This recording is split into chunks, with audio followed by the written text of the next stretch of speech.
मैं डॉक्टर भामा अग्रवाल आपके अपने YouTube चैनल पर आपका स्वागत करती हूँ, अभिनंदन करती हूँ।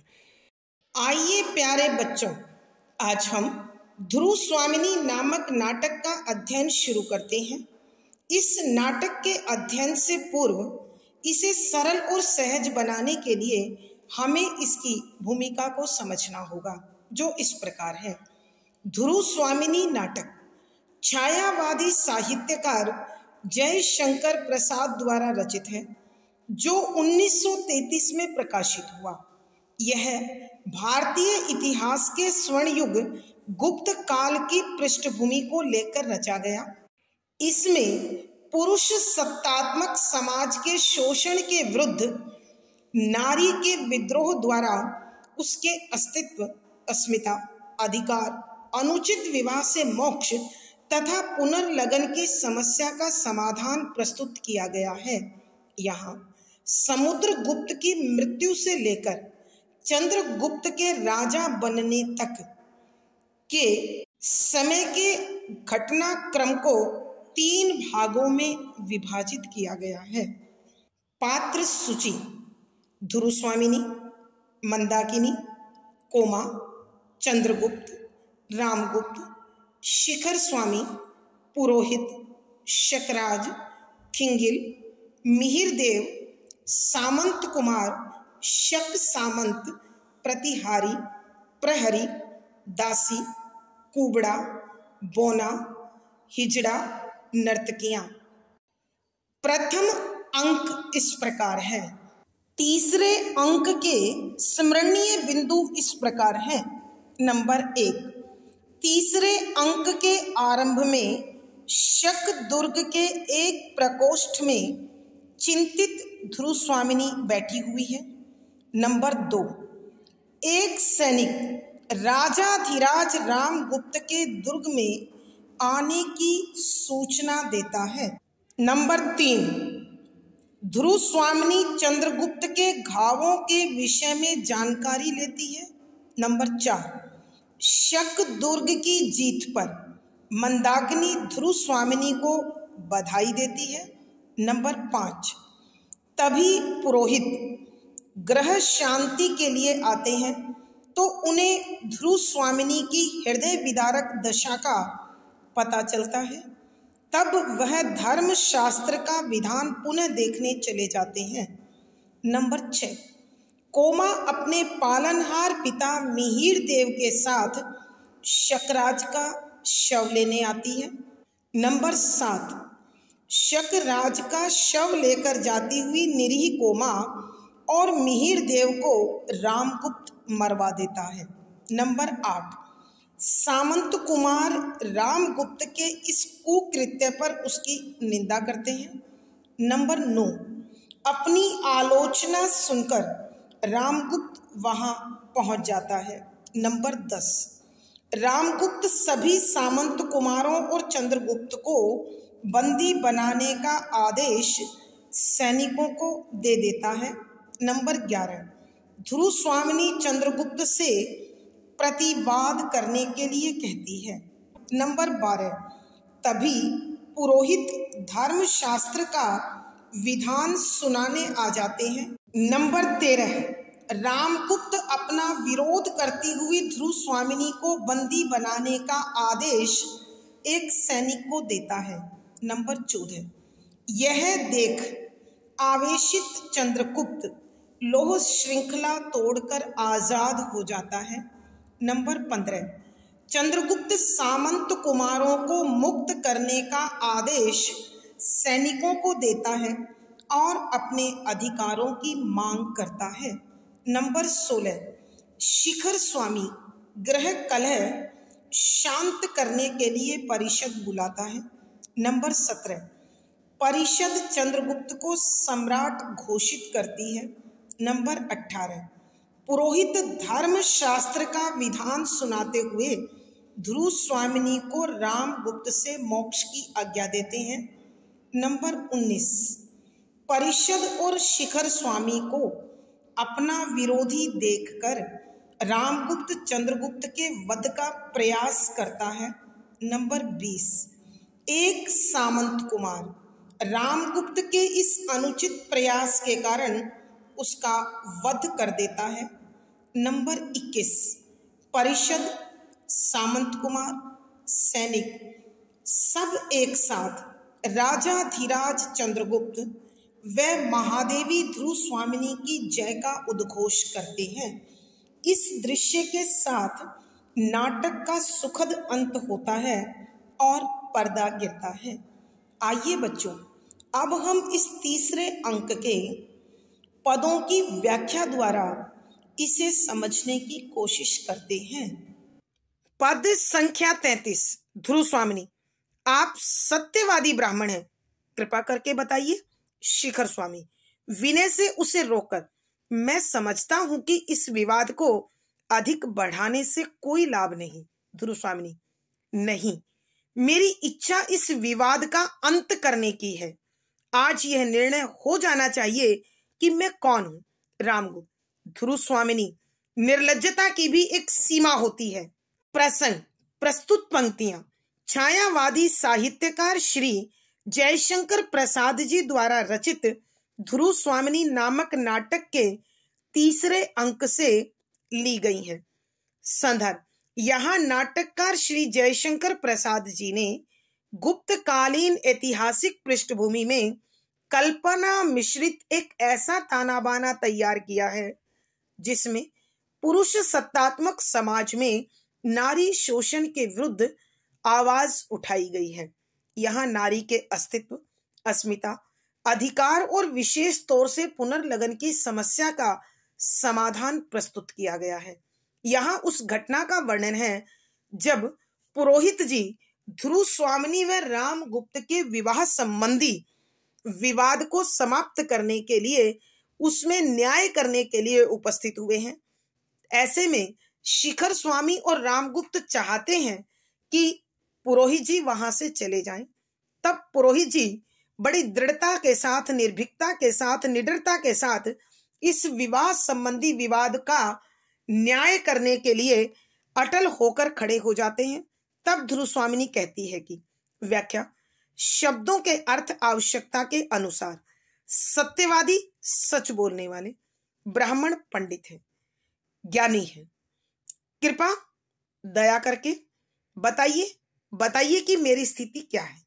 कि तब ध्रुव स्वामिनी पुरोहित जी को कहती है कि आप पंडित हैं, ज्ञानी हैं, विद्वान हैं और सत्य बोलने वाले हैं, तो हमारे विवाह संबंधी धर्म शास्त्र से आपको क्या प्राप्त हुआ, या धर्म हमारे इस संबंध के विषय में क्या कहता है, इसके विषय में कृपा करके निर्णय दीजिए, न्याय कीजिए और धर्म के अनुसार आगामी आचरण के विषय में बताइए। तब शिखर स्वामी बड़ी विनम्रता और शालीनता का आडंबर करते हुए पुरोहित जी से कहता है, मैं समझता हूं कि इस विवाद को अधिक बढ़ाने से कोई लाभ नहीं, कि यह पति पत्नी का मसला है, पति पत्नी का मामला है, तो इस झगड़े को अधिक बढ़ाने से कोई फायदा नहीं है, इनका फैसला इनको करने दीजिए। ध्रुव स्वामिनी, नहीं, मेरी इच्छा इस विवाद का अंत करने की है। कि तब ध्रुव स्वामिनी दृढ़ता से उत्तर देती है कि इसका फैसला नहीं, समझौता नहीं, अब मैं इस विवाह संबंधी झगड़े का निर्णय करने की इच्छुक हूं कि यह विवाद हमेशा के लिए खत्म हो जाए, कि पति और पत्नी होने के नाते हम दोनों का एक दूसरे के प्रति क्या दायित्व है और क्या अधिकार है। आज ये निर्णय हो जाना चाहिए कि मैं कौन हूं, कि आज मुझे न्याय चाहिए कि आखिरकार गुप्त कुल में मेरा स्थान क्या है। एक नारी होने के नाते मैं कहां, किस योग्य समझी जा सकती हूं। रामगुप्त, ध्रुव स्वामिनी, निर्लज्जता की भी एक सीमा होती है, कि ध्रुव स्वामिनी इस बेशर्मी का त्याग करो, मर्यादा में रहो। कि यह क्या बेशर्मी है जो तुम सबके समक्ष इस विवाह पर प्रश्न चिन्ह उठा रही हो, क्योंकि रामगुप्त के हृदय में है कि अगर ध्रुव स्वामिनी का संबंध विच्छेद होता है तो वह चंद्रगुप्त के साथ यहां से चली जाएगी और गुप्त साम्राज्य का सारा शक्ति का खेल, सत्ता का खेल उसके हाथों से निकल सकता है। आइए बच्चों एक बार फिर इस पद की व्याख्या करते हैं। जब पुरोहित जी बड़ी दृढ़ता, निर्भीकता और अटल रहते हुए वहां से जाने के लिए इनकार कर देते हैं तो ध्रुव स्वामिनी उन्हें संबोधित करते हुए कहती है कि पुरोहित जी, आप सच बोलने वाले हैं, ज्ञानी हैं, पंडित हैं, विद्वान हैं, तो कृपा करके हमारे इस वैवाहिक संबंध पर प्रकाश डालिए कि धर्म के अनुसार यह विवाह कहाँ तक उचित और कहाँ तक अनुचित है। तब शिखर स्वामी बड़ी शालीनता का ढोंग करते हुए विनम्रता से पुरोहित जी को कहता है कि मैं इस समय यह समझता हूं कि इस पति पत्नी के झगड़े में किसी तीसरे को बीच में नहीं आना चाहिए और इस विवाद को बढ़ाने से कोई लाभ नहीं है। तब ध्रुव स्वामिनी उसका उत्तर देते हुए कहती है कि नहीं पुरोहित जी, मैं इस मसले का समझौता नहीं चाहती, बल्कि इस झगड़े को हमेशा के लिए समाप्त कर देना चाहती हूँ और आज इस बात का न्याय हो ही जाना चाहिए, फैसला हो ही जाना चाहिए कि एक नारी होने के नाते मेरे क्या अधिकार हैं, क्या मैं अपने पति के द्वारा इसी प्रकार शोषित होने वाली महादेवी बनकर रहने को विवश हूं। तब रामगुप्त ध्रुव स्वामिनी को डांटते हुए क्रोध से कहता है कि ध्रुव स्वामिनी, आखिर बेशर्मी की भी कोई सीमा होती है। अर्थात उसके कहने का भाव यह है कि चंद्रगुप्त के प्रति तुम्हारा जो लगाव है, इस बेशर्मी के साथ उसे जग जाहिर मत करो। भावार्थ, नाटककार के कहने का भाव यह है कि धर्म के अनुसार पति और पत्नी अर्थात गृहस्थ का अपना एक निश्चित मानदंड होता है, मापदंड होता है। यहाँ दोनों को उसी के अनुसार आचरण करना चाहिए, तभी गृहस्थ धर्म का निर्वाह ठीक प्रकार से हो सकता है। विशेष यहाँ धर्म और विवाह के आपसी संबंध पर प्रकाश डाला गया है। शुद्ध साहित्यिक खड़ी बोली है, तत्सम प्रधान शब्दावली है, व्यंजना शब्द शक्ति प्रसाद गुण है, अनुभूति परक बिंब और संवादात्मक शैली है। पद संख्या 34। ध्रुव स्वामिनी, मेरी निर्लज्जता का दायित्व कलीव का पुरुष पर है। स्त्री की लज्जा लूटने वाले उस दस्यु के लिए मैं। रामगुप्त, रोककर, चुप रहो, तुम्हारा पर पुरुष में अनुरक्त हृदय अत्यंत कलुषित हो गया है। तुम काल शर्पणी सी स्त्री, ओह, तुम्हें धर्म का तनिक भी भय नहीं। शिखर, इसे भी बंदी करो।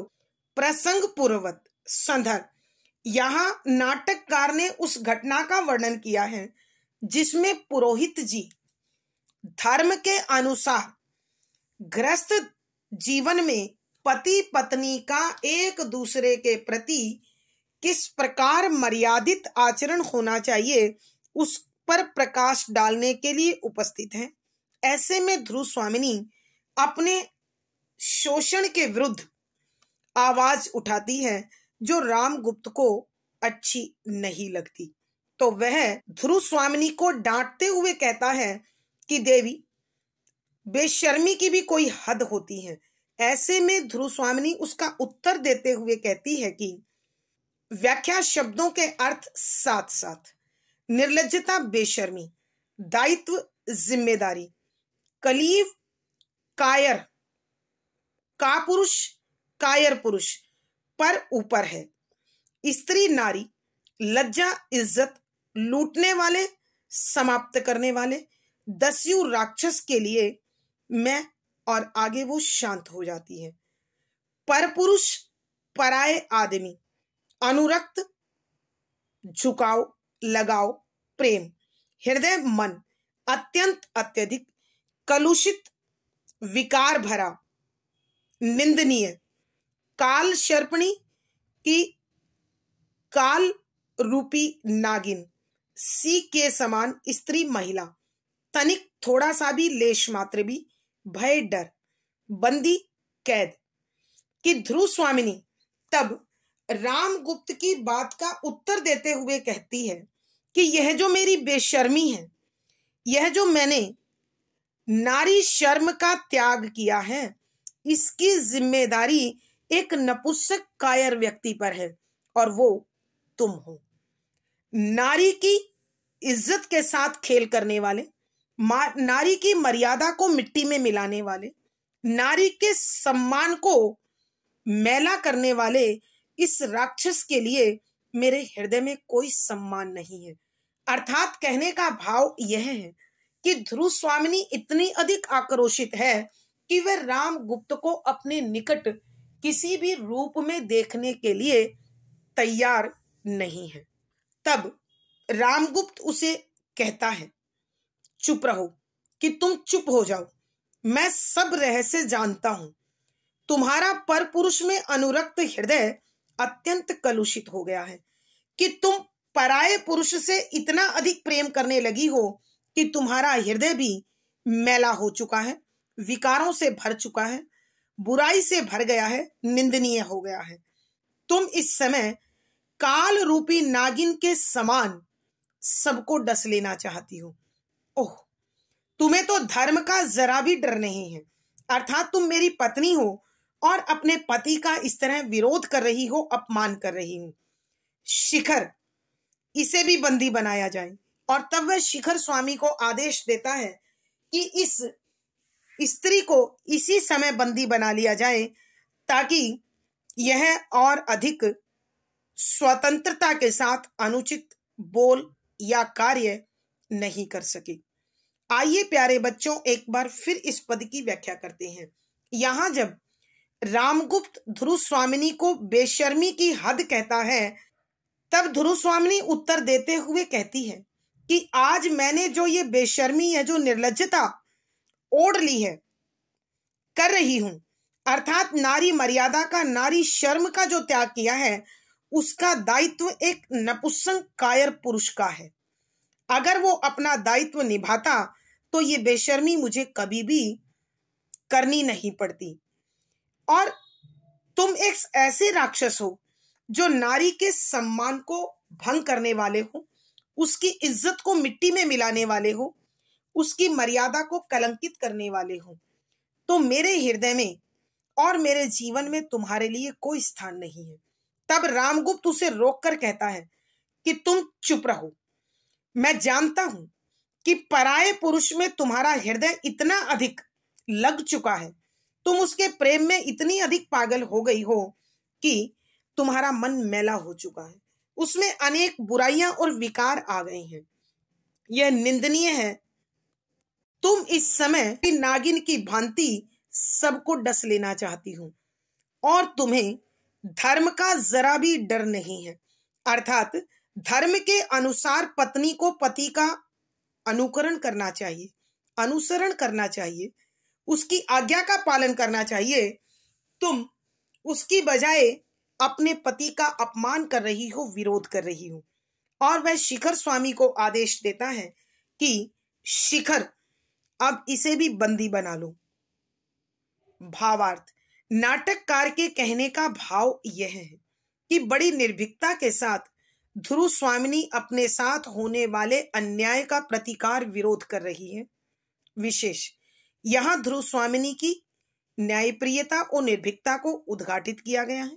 शुद्ध साहित्यिक खड़ी बोली है, तत्सम प्रधान शब्दावली है, व्यंजना शब्द शक्ति और प्रसाद गुण है, अनुभूति परक बिंब तथा संवादात्मक शैली है। पद संख्या 35।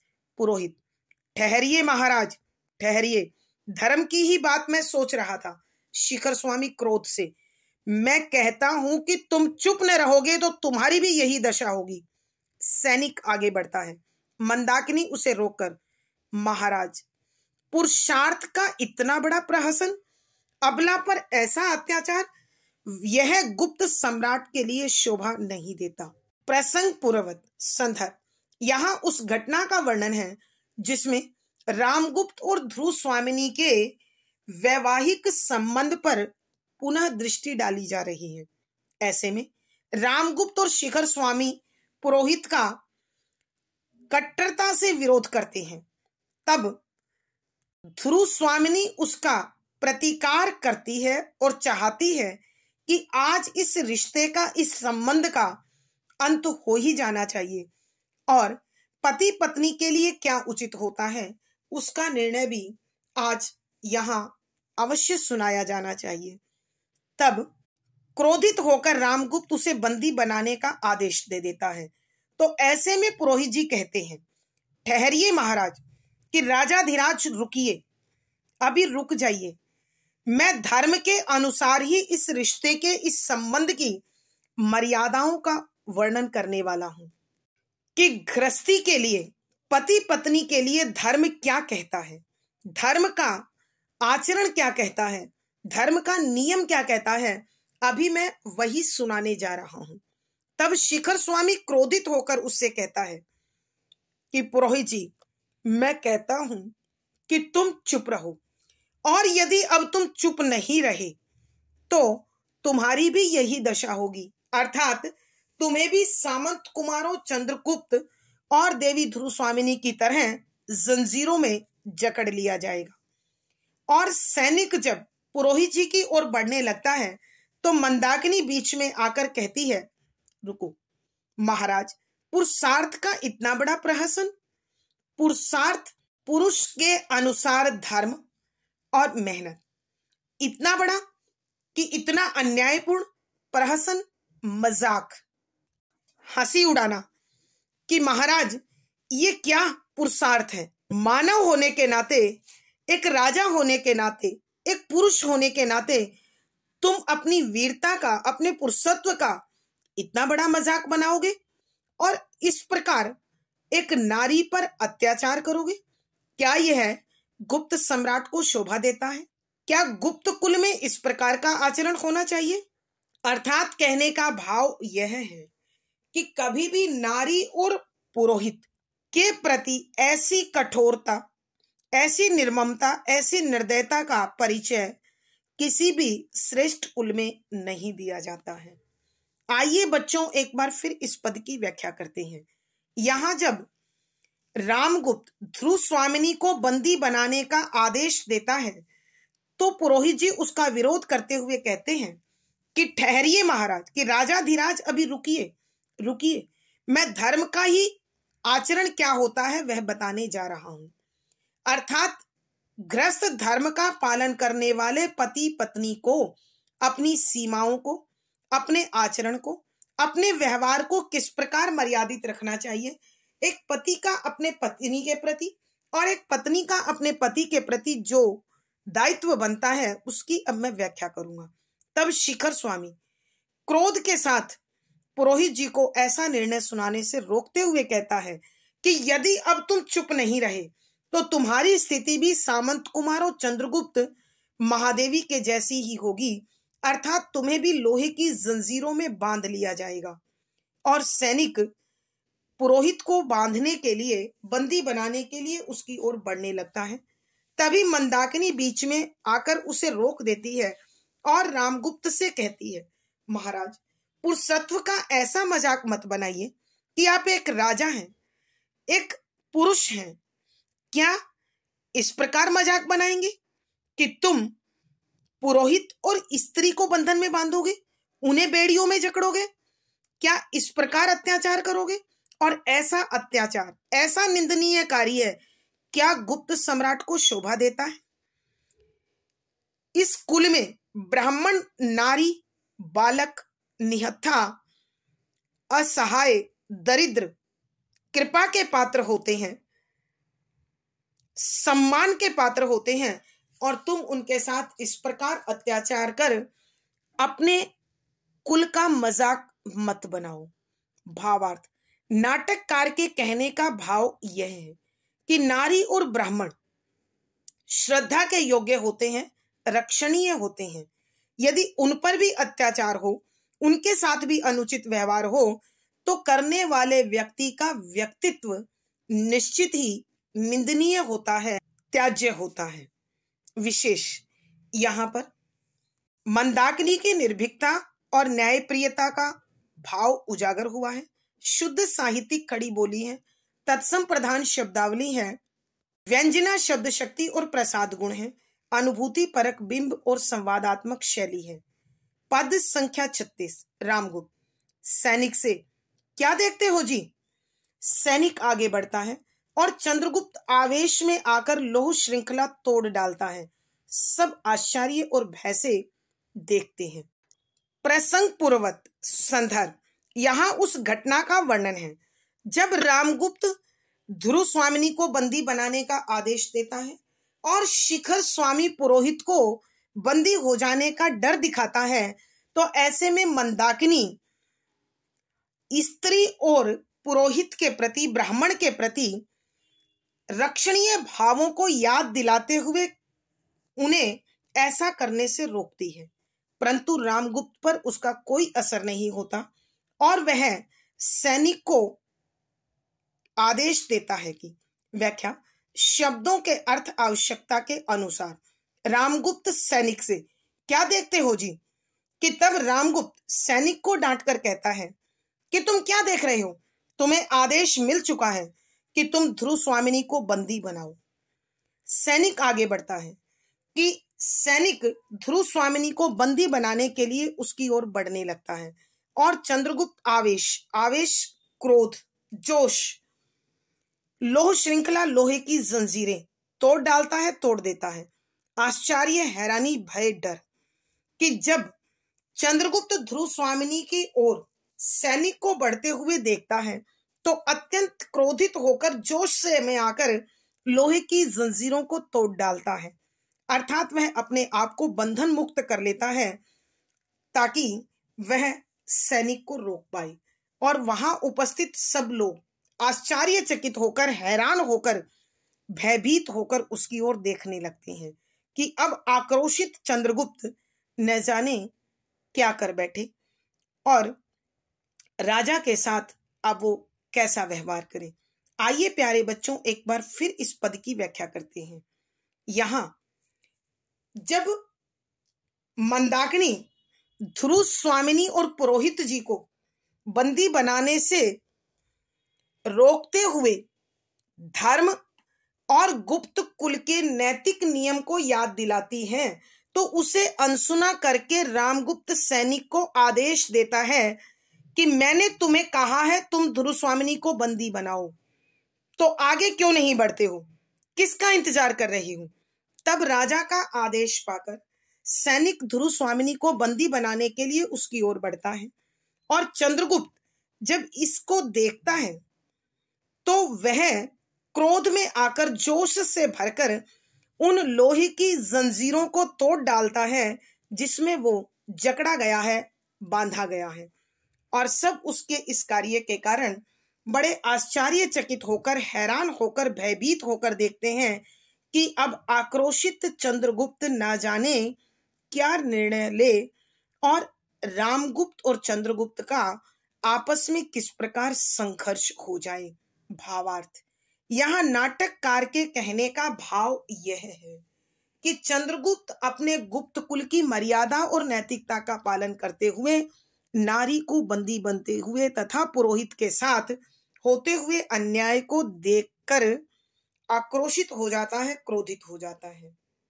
विशेष यहाँ पर चंद्रगुप्त की शालीनता, निर्भीकता, न्यायप्रियता को उद्घाटित किया गया है।